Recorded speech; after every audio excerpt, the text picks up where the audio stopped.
Welcome to the Worship Ministry Training Podcast, a monthly podcast for worship leaders who are serious about growing in their craft and calling. My name is Alex, fellow worship leader. Super stoked you're here. And if you're a new listener, I'm going to encourage you to hit that subscribe button because every single month I'm going to give you helpful, practical guidance that you can immediately implement into your ministry. Hit that subscribe button and then go back through the past 9 years of episodes and binge listen your way to a healthier ministry. And if you're someone who is really serious about growing as a worship leader, I'm going to point you to the Worship Ministry Training Academy. What is the Academy? It's an online training platform that will give you everything you need to build a thriving worship ministry. You'll get 10 in-depth courses on topics like set building, team building, musical excellence, vocal technique, and more. You'll get live monthly training workshops on topics that are relevant to you. You'll get exclusive expert interviews with some of the best worship leaders in the world. You'll get done-for-you ministry admin systems and audition process, onboarding documents, team training materials, and even team discipleship materials. We will take care of you so you can focus on leading your team. If that sounds like something that would be of help to you, you can try the Worship Ministry Training Academy for just $1 by going to worshipministrytraining.com. Sign up today for your $1 trial, and I hope to see you inside of the Academy. All right, let's get into today's episode. Hello, everybody. Welcome back to the Worship Ministry Training Podcast. So happy to have you guys tuning in, and Academy members, I'm so happy you are here live with us. And I am joined in a second part episode with Shalon Palmer from Worship Online. And today we're talking all about the common qualities of the world's best worship leaders. Like, what do all the world's most influential worship leaders have in common? And Shalon has written a book about that called Worship Mentors, which you can actually get for free at worshipmentorsbook.com. All you have to do is pay for shipping. So we're going to talk with him about the contents of that book right now and just find out, like, what is it that makes these worship leaders so great, so impactful, so influential. And so let's welcome Shalon to the podcast. Hello, friend. Welcome. Thank you for having me. Welcome back. I'm glad you're here. Okay. Yeah, thanks.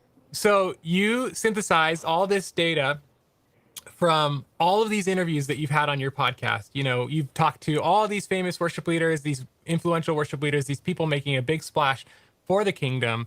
And so I would love to know just kind of what are some of the big findings that you found as you synthesize all that data? What was like the big takeaways from all of these different leaders' lives? And I know each of them had like a specific key topic that they honed in on or whatever, but like, were there any big patterns, overarching patterns that kind of surprised you? You're like, wow, like that stood out, that was consistent, that was constant across all the people. Were there anything like that? Yeah, I'm so glad you asked that because it's my favorite thing about the book. Honestly, it's like it's the most interesting thing that you could come across when you do synthesize like all the interviews like this. And so it's like when you get like the best advice from over 50 leaders, and you find out like, oh, they all have this thing in common. It's like, that's really interesting that all of them are doing this thing. There's got to be something to that. And I said this in our last interview, but like success leaves clues. And so like when you find that like the majority of the most successful people in a specific area are saying the same thing, like you have literally like pure gold on your hands. It's like, oh, okay. And it's something you definitely want to pay attention to if you're trying to achieve something similar. You know? So it's also like exciting, like when you come across like these similar themes and advice too, because like these are like leaders from like different cultures, and they're all from different walks of life. Like they're from all different backgrounds. They all do kind of different things. Like some of them are like just great at being a pastor at their church. Some of them are incredible songwriters, written songs we sing every week. Some of them are like worship leaders traveling the world. Some of them are worship leaders. They're all different. But whenever they're all kind of saying, hey, this is the thing that got me to like where I am, it's like, oh, now that's like really interesting. Like when they're all saying that. And so, I could just like start and jump into my first one. If the first one, go for it. It's like, and this is my favorite one. And this is the one that kind of was staring me in the face the whole time. And it wasn't until I like finished the book afterwards and was like, man, what did they like and then it was just like then it just became so obvious like what this thing was. And so and I would also say that this is like my favorite because it's had the biggest impact in my life personally. It's the power of authenticity and vulnerability. And so this is one that like came up so often, and that I actually kind of went like really deep into this on my own, and like what like we found through this is that vulnerability, it's not just important, it is the key. I'm saying the key to building like a high impact team, a worship team of any kind. And so like do you mind if I just like to go into vulnerability for a sec? Please, yeah. Okay. Okay. So, for example, like one of like our goals this last year at Worship Online was to create like the more unified team culture. And so a lot of us on the team are remote, and we can kind of feel like very isolated from everyone else. And so I think it's the area that we've struggled in at Worship Online the most in the last few years. Culture, culture isn't really something that you think about in the beginning when you're recording guitar tutorials by yourself in your kind of makeshift bedroom studio. It's really the last thing on your mind. But now that we have like a team of over 15 people, it kind of has like recently become like more like painstakingly obvious how important this unified culture is. So I've spent like during this time I spent like countless hours like researching like culture, and like researching like even this is during the time of like the book coming up, writing the book, and the more I learned about it is like the more apparent that the things that we think are important to building a strong culture, they just really aren't that important. Things like team nights, rehearsals, getting coffee together, and like even going over our team values, like those things just really aren't the things that are going to make a drastic impact into increasing like your team's effectiveness and like just building a better culture. So basically, like we might be wondering, like, what does that have to do with being vulnerable? So essentially there are two things that any organization or like team slash like group needs to be highly effective, and that's trust and cooperation. Like, so these are basically the building blocks of a team that works as one. So it doesn't matter like how many team nights you have or how many times like you drill in your team's values and expectations. If you don't have trust and cooperation, you're never going to get to where you want to go. So basically, this is where I found myself last year. I was like, trust and cooperation, got it. Like, now what? Now what do I do? Cool. So it led me to the questions like, how do we create trust and cooperation? And so that question led me like to discover that this is such as a marketing term, the secret. The secret, which I really believe. It's like I'm like, oh my god, I unlocked this thing. Like I hope like I found this thing. It's like the secret, like to what it actually how to unlock the door of trust and cooperation. And so, and what has been doing it like throughout history, like within like the greatest organizations in the world, and like it's been staring me at the face in this book. It's like the secret is doing something that goes against our every instinct, and that's sharing vulnerability. And so there's a couple really cool examples of this that I like went through and like kind of wanted to study and find. And so I found this like really cool one of Pixar Studios. So they're probably the most successful animated film studio in history, and they're making these box office smashes even when Disney like can't, and they're struggling. So and do you want to know what their secret to success is? Of course, Shalon. Well, every movie that they put out goes through a series of meetings that they call brain trusts, where they like bring in like all the directors, the producers, and even like studio veterans to watch the latest versions of a movie, and everyone gives their honest feedback. So the thing about these meetings is like they're not like for the faint of heart. It's where like the movie, the people, and its flaws are all just fully dissected. But it's also like where the movie starts to get better. So the brain trusts are like they say it's the most important thing they do, and it depends completely on candid feedback. And so the president of Pixar Ed Catmull. I'm gonna butcher this quote, but it's like he says he basically says all of our movies suck at first. The brain trust is where we figure out why they suck, and it's also where they start to not suck. Yes. That I mean, and that's I think I got it, but that's like basically the quote. It's like so it starts with being vulnerable. It builds trust and it's contagious. So it's not easy to like accept open feedback that just rips your creativity and your hard work apart, but it's where like things start to get better.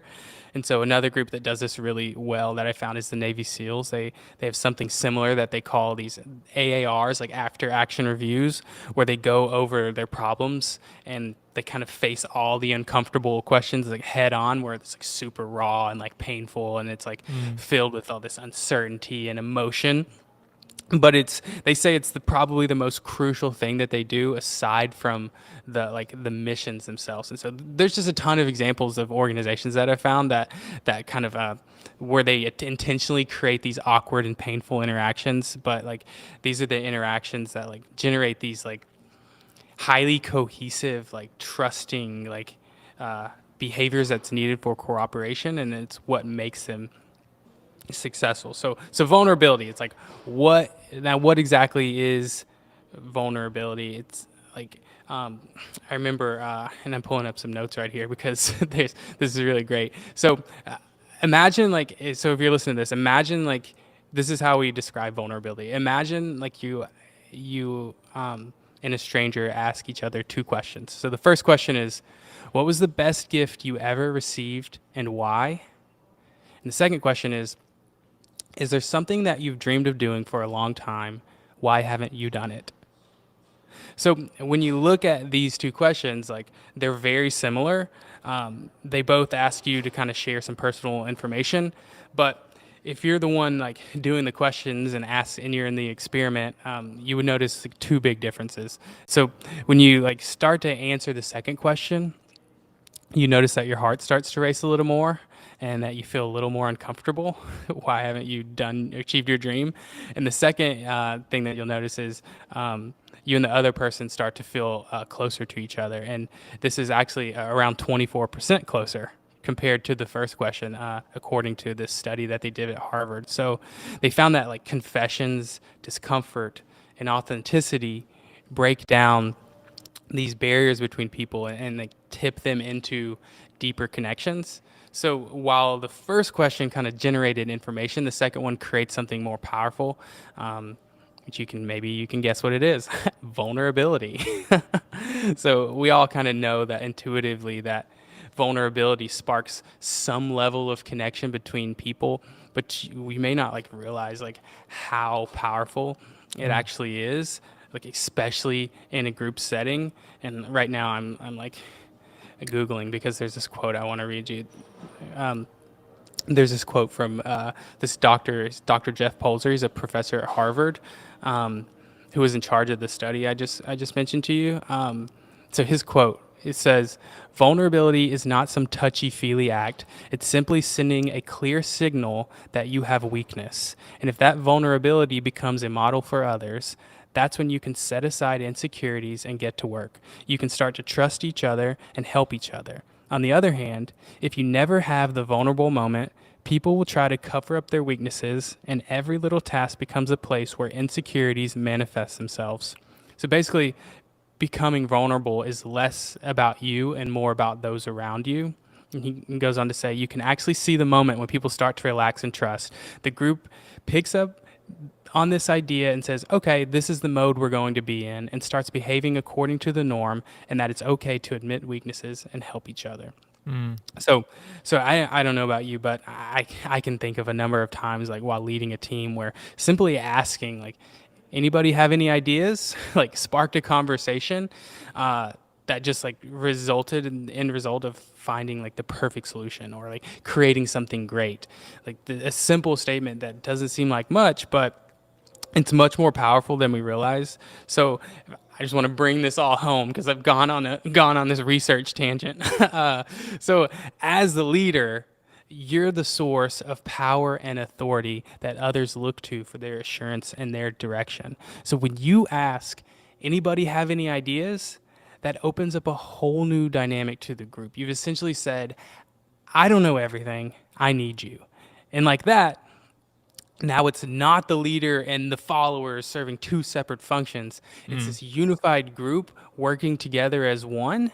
And now all the skills and experiences of the team are like no longer being dampened by insecurity. Like vulnerability dramatically increases a group's willingness to cooperate. So like so often as leaders, like myself included, we try to pretend that we have it all together and that we know Mhm. everything.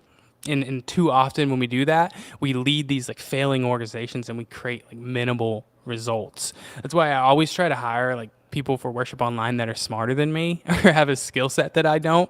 That way Mhm. I can just get out of their way and let them solve problems. And that's like why our most important job as leaders is to facilitate this trust and cooperation so that the best people to solve problems can and are willing to solve them. I see too many leaders like get in the way of their own organization's progress by being too high and mighty and to just not and just show some vulnerability and Mhm. admit that they need their team's help.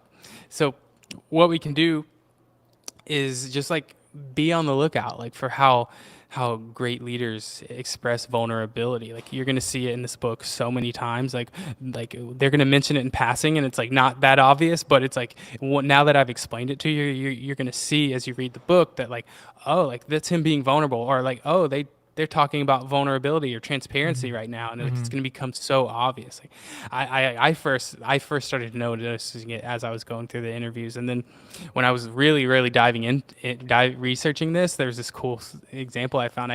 I noticed this baseball coach at my it was at my niece's uh, baseball game, starting his opening like season speech with like, uh, I was so nervous to talk to you today.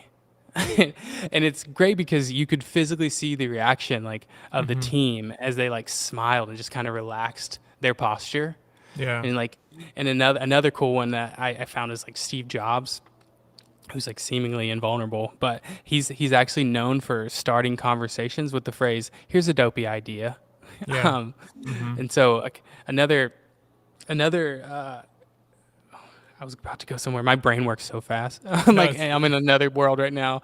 Oh, yeah. I was gonna say another like really great way to like build trust is simply just like admit that you were wrong. Like you Mhm. can just my girlfriend, like she knows, or that you may admit that you made a mistake or that you're struggling in a specific area. Like no one ever said like being vulnerable was easy, but remember, it's less about you and more about the receiver. Mm. There's much more at stake than like your personal feelings. So Yeah. the signal you're sending with vulnerability is you have a role here and I need you. And it's not natural, it's not easy to be vulnerable, but don't avoid it. You can measure a team's level of effectiveness literally by like just evaluating like their willingness to be vulnerable with each other. And Mhm.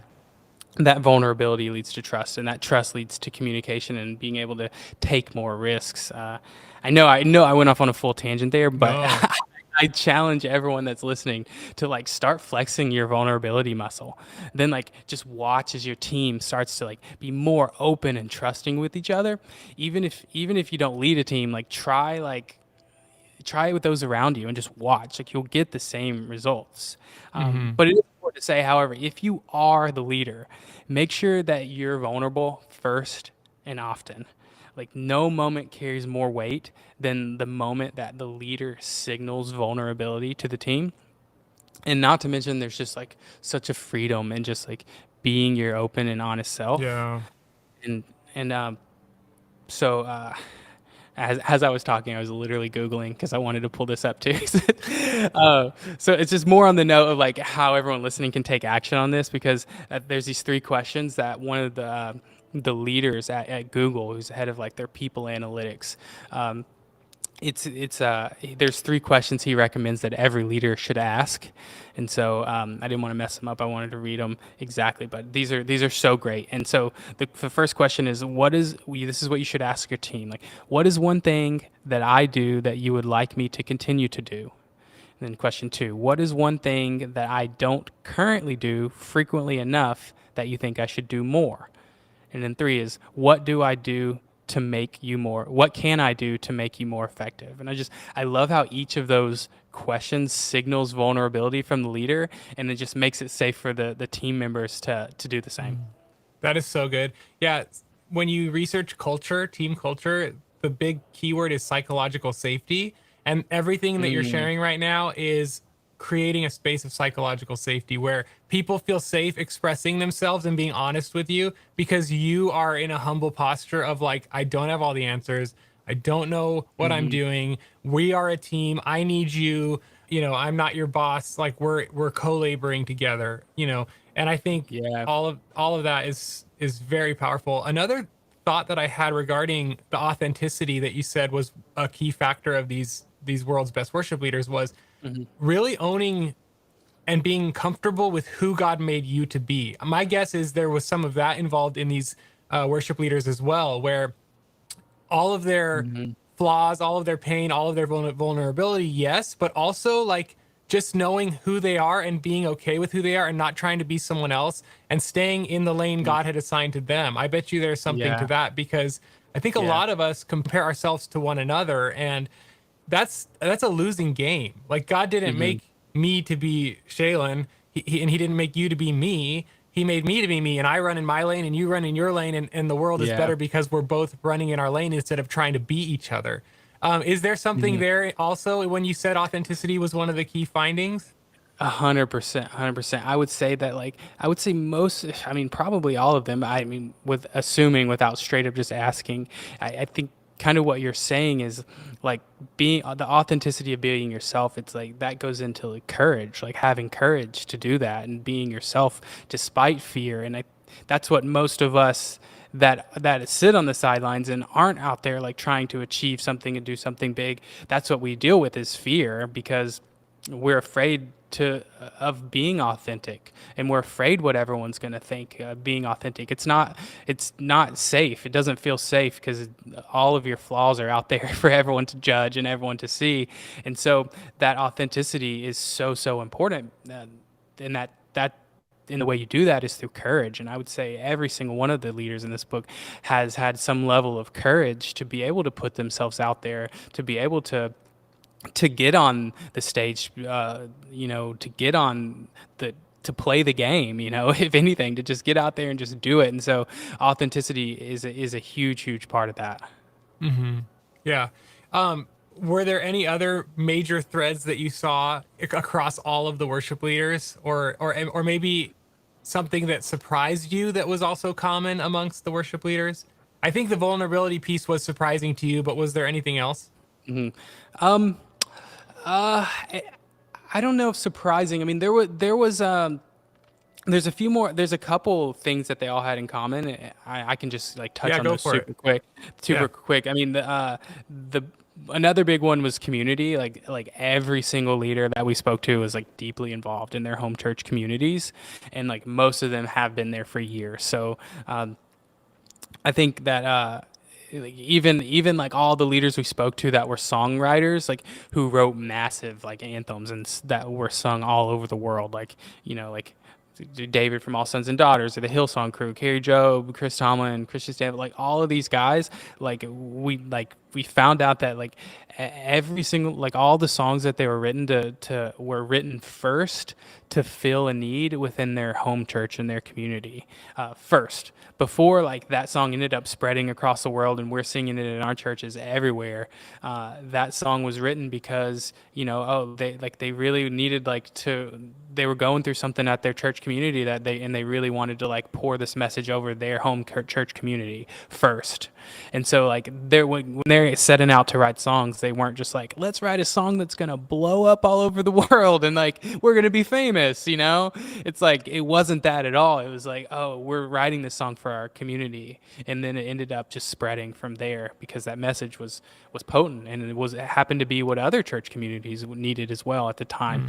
So I think that like your community is your tribe, it's your covering, it's the place where like people know you and they know how to serve you, and like so like that's how like it's a big part, like having that foundation is a big part of like, if you are going to do something, big, having that foundation of those people that know you and they know how to serve you is truly important, because you're going to get out there and like, you're going to get hit from all sides when you're on a big platform, and you need that covering from your home community. And so floating around without that community, it's really just a dangerous place to be. Uh, Yeah. And that's Another. good. Real quick, so to put that into an action point for the listeners and viewers, like that means one, be rooted in community, but two, seek to serve your community really well. And by serving your niche really well, God can use that same service to, expand your influence beyond that niche. But focus on the people that God has placed right in front of you right now. That is kind of how I would apply what Shalon just shared. But go ahead. What was the third finding that you found? Um, this one was interesting because it's like none of the like leaders in the book, like none of them ever claimed to be like the best singers or the best worship leaders or the best musicians. But what was actually kind of interesting is that a lot of them would just outright just told us that like they're like terrible at most things. Hmm. So it was like oh yeah, I'm not very good at these things, this thing, but this thing I'm really good at. And then and even more, it's like they also just like told us like how they were even terrible at the thing that they do when they first got started. And so that allowed God to mold and use them. I know a lot of times it's like we don't get started or we don't do anything because we think that like we don't we don't have the skill set, or we don't have this, or we don't have that. But like the leaders in this book, like neither did they. Like they were very clear about like, oh yeah, like when I first started writing songs, like they were terrible. Like everyone laughed at me. Like it Hmm. was so bad. Like, or like I remember the first time I did this on stage and like it was a disaster, like, or like things like that. And which really leaves no excuse for us. Like we can't use the excuse, oh, I don't have this skill or this team or this money. It's like it really came down to, I know we hear this all the time, like God uses the willing, but it was just so true and obvious in Hmm. this book. Like they were like, these people were like willing to be used by God, and that's really all it took. Yeah, and I think when you talk about people stinking when they first get started, that is the truth for every human being Yeah. everywhere. And the Yeah. only, yeah, I always say there's only one way to get better, and it involves two things: reps and evaluation. So you just Hmm. put in, you just keep doing it, and you keep evaluating, and you keep doing Yeah. it, and you keep evaluating. And eventually, like Alex Hormozy says, like you eventually you do it so many times for so long that you just can't suck anymore, Yeah. Yeah. yeah, Yeah. so that's Where it's great. just unreasonable for you to not have success. Like Right. you just do something so much and like so often, it actually becomes pretty unreasonable that you wouldn't like get to where you want to go. Right. Exactly. That is exactly right. um any other things that stood out to you from this book, or maybe your favorite gleaning? And maybe it was the vulnerability piece, but Hmm. um yeah. I would definitely say that like the vulnerability piece was my favorite because that like had the most like personal impact on me, because I like personally struggled with thinking that I had to have it all together. I thought that was how you had to be a leader. How are people gonna look up to me if I'm not perfect? You know what I mean? And that Hmm. was a huge like gleaning into my life of like, oh, like it actually is the opposite. Like it works better when I'm more like more open and more honest and vulnerable Hmm. about my struggles, and that way people are like willing to help. It's all about people and community, and uh, having it all together, pretending you have it all together isolates you from that. It's like, I'm good on my own. Hmm. That mindset takes you away from community, takes you away from people, which is where like the juice of life is. Like it's all about interactions with people and community and like God's Hmm. people. That's what life is. That's what it's all about. And like that vulnerability and sharing our flaws is what makes us human. And Hmm. when you don't have those, you're not human. And our humanity is like everything. That's why we're here on this earth, to be human with other humans. And so Right.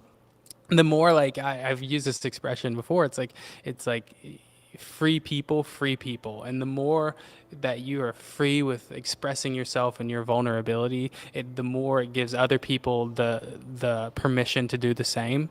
And Hmm. then so you being free frees other people. And so I think that's just contagious.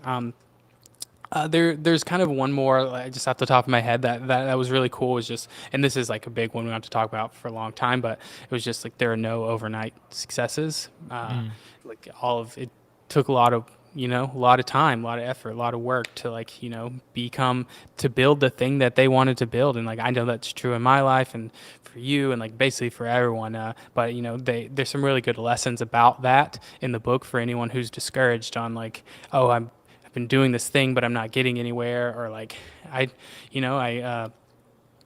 man, I've been trying to be a worship leader for 2 minutes and haven't succeeded yet. Yeah. That kind of thing. It's all about. It's not about like you getting that thing. It's about the person you become on your way to that thing. So it's about the heart that you develop, the character that you develop as you're on your way to whatever success is for you. But it's about the journey. It's about the journey. And when you can fall in, the most successful people that I know and in this book, they fell in love with the journey. They didn't fall in love with the end result. They didn't fall in love with one day having 1 million records sold, or they didn't fall in love with going on tour. They fell in love with the journey, the everyday, the getting to like wake up in the morning and write some songs and like develop themselves and build their character and like lead their teams and their communities. Like they fell in love with that part of it, because that's where longevity is. It's if you fall in love with that destination, and it takes a long time sometimes to get to that destination, like you're gonna give up. You're not going to stick around for the long run because you're not getting that reward. You're not getting that thing. But when you fall in love with the journey and the character that you're building, that's when you're in it every single day. And there's nothing that's going to stop you from going after that thing. Like nothing can stop you every day from waking up and like, worshiping God and like just giving him everything you have because you love that. Not because you love getting adored by millions of people, or you love like one day writing songs or being a full-time worship leader. It's just that journey every day. Like you love that piece, and you'll do it every day. And that's something really common with like the most successful people, is like they love the journey. They don't love the destination. Dang. Everybody go back and listen to that 3 times, please, because that is so good. And just to summarize some of what you shared, we'll talk about vulnerability real quick, and then I'll also share just about that thing you just said about the journey. So in terms of vulnerability, I think that is key for everyone listening or watching, that we humble ourselves and not have all the answers, because I've heard it said, people respect your strengths, but they connect with your weaknesses. So if you want to take people on a journey, they have to feel connected to you. And so you have to roll up your sleeve and show your scars and be like, weak. The other thing too, in terms of the journey, like I always say nothing great is built in less than 10 years. And when you look at Phil Wickham or whatever, like he's just now getting nominated for Grammys. How long has the guy been touring, dude? 20 years. Yeah. 20 years. People like maybe in the mainstream world are just now hearing the name Phil Wickham because he's getting nominated for Grammys. Dude, the guy's been grinding for 20 years. So like, for us as worship leaders or worship pastors, like, let's not look at our team and be like, oh my gosh, like it's not where I want it to be. It's like, hey, let's play the long game here. Okay. It's week after week. And the question is, what are you doing every single week to improve your ministry and to get it to the place where you want it to go? And like you were talking about, the most successful people aren't in love with the goal. They're in love with the process. And I think of James Clear in his book, Atomic Habits. He's like, don't chase after a goal. Just try to be faithful to the process, or to the right habits that are going to, you're successful if you do the things that will get you to success one day. So don't look at it like, oh gosh, like it's good. Because if you do the right things over and over and over, and it's the right things, it'll eventually get you to the place that you're trying to go. And so with our worship teams, I think we have to look at our teams and say, okay, what can I do this year to strengthen this one area of my team? And then next year, what can I do that year to strengthen that area of my team? And then you do that for 6, 7, 8 years, and all of a sudden your team is strong in all of the areas. Okay. Yeah. And so, anyway, I don't want to go into a whole teaching about how to build. That's really good. It's so good. So, Shalon, I want to give you a chance to tell people where they can get the book, and then we're going to move into our Q&A time for the Academy members.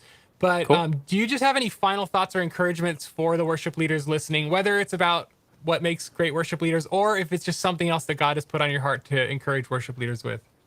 Yeah, I think that I would say this. It's like great leaders anywhere, like worship leaders are they're not born, that they're made, and that just means like not just deciding like every once in a while that you want to be, you know, a great this or a great that or like achieve this thing. It's like, or that, you know, today I feel like growing and like doing something. It's like great leaders, they do it every day. So like the quality of your life is the quality of your habits. So great worship leaders are the ones that have the daily habits to grow and to become better. Kind of like you said, it's like the process, you know, they have a good process. So whether that's like spiritually or in your musical skill or in your leadership skill, all of that. So because when you're growing, basically like what this all comes down to is when you're growing, you have something to give to others.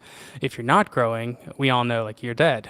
You know, the Bible says if you're not growing, you're dead. And so being a leader of any kind is about giving to others. And so I meet so many like leaders who are like, "Oh, I have 15 years of experience." And I'm like, "No, you have 1 year of experience repeated 15 times." It's like you haven't been growing, you haven't been learning new things, you haven't been taking risks. You don't have anything to pour into other people. Like so great worship leaders are the ones that develop daily habits to grow in every area of their life, and then with that growth they pour out into their teams and they pour out into their communities. I think that's it. That's good, dude. That's so good. Okay, tell us where we can get the book. It's free, everybody. He's literally not charging you money except to ship it to your house. So where can they get that? worshipmentorsbook.com. Okay. I think you're going to sell a few of those today. So not too many will run out and then it won't be free anymore. yeah, so you have a limited amount, everybody. So Yeah. let's get those while we can.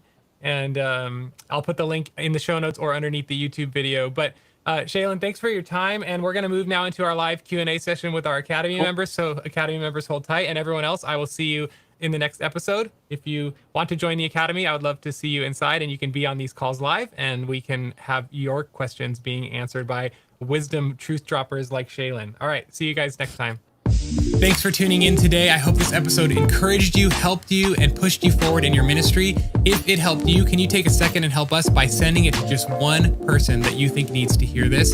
And if you're feeling extra nice, leave us a nice, shiny 5-star review on Apple Podcasts, or like this video if you're watching it on YouTube. If you want to discuss this episode or ask questions, we do have a free section in our Academy where you can post comments and questions and chat with other worship leaders just like you, and also sample some of our courses. And you can go to worshipministrytraining.com/free to join us inside the free portion of the Academy. If you're looking for more, check out the Full Access Academy. You can get 15 days for just $1 to start and try things out. Again, you can try all of it for 15 days for just $1 by going to worshipministrytraining.com. Hope to see you inside the Academy, or else I'll see you next month for another helpful episode.